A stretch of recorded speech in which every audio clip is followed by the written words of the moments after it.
Welcome to another glimpse video where we have a brief look into certain concept. So today we are going to discuss the Markowitz model, two-fund, and the one-fund theorem. So under the Markowitz model, we will be looking at minimizing variance so that we can find our return for our portfolio, right? So the returns for a portfolio. So most of the time, these returns will be given, right? So when you our risk in this case is going to be variance, as we have shown over here, and you will try to minimize it, and you are going to have these two constraints for your equation, and then you're going to find the Lagrangian of that equation, and that is the Lagrangian. This is the Lagrangian equation, right? You can call it L.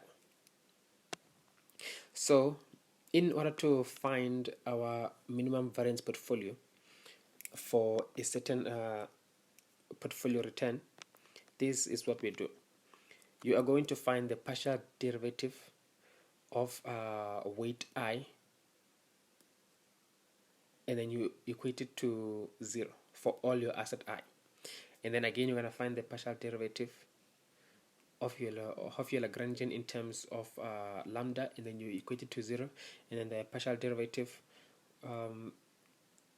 of your Lagrangian in terms of mu, and then you equate it to 0, and then at the end, this is the equation you are going to get. This equation, you are going to solve this equation so that you can find your x's. This value here, you can just call them your x values, right? Because you can look at this equation as a times x equals to b, and then you're going to solve for your x. So your x is going to be your weight, so it's going to be the composition of the assets. I hope that makes sense. So when they ask you this in the test, so you're simply going to input all your variables in here. So when you're calculating this by hand, you will have to reduce the row echelon. You will have to reduce the row, and then find your answers. Remember to always put your portfolio return over here, your desired portfolio return, or the portfolio return which is given in the test, and then you solve for your weights. So, and then we're going to move to the next thing, which is to find the minimum variance portfolio. From our Lagrangian equation, after we find the partial derivative, we get something like this. We get an equation which is like this, right? So we say for all portfolio I, for all assets I, right? So when you let your lambda equals to 0 and mu equals to 1, this will allow you to find your minimum variance portfolio, right? So the minimum variance portfolio is basically the portfolio that is on the set of risky asset, or the feasible set. I'll just draw it like this dramatically. On your feasible set of risky assets, your minimum variance portfolio is going to be this one here, because it has the lowest minimum variance. So you are trying to find that portfolio that has the minimum variance, and this is what you will do. You will let lambda equals to 0 and mu equals to 1, and then you have your covariance matrix, and then you solve for your x. This is going to be your a, and then this one's going to be your x, b.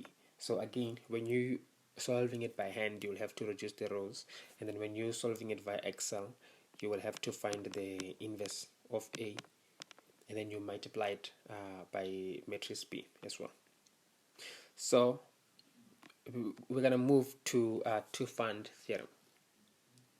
So under two-fund theorem, as you can see, there's a problem with the Markowitz model, is that you will have to find all the individual assets that are, again, so actually they are, again, there are assumptions that are made such that will allow the Markowitz model to be true.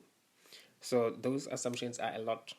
So anyway, now when you don't want to invest in all assets, so you can rather opt to find two funds, right? Two mutual funds that will allow you to trade or to invest for your own targeted portfolio.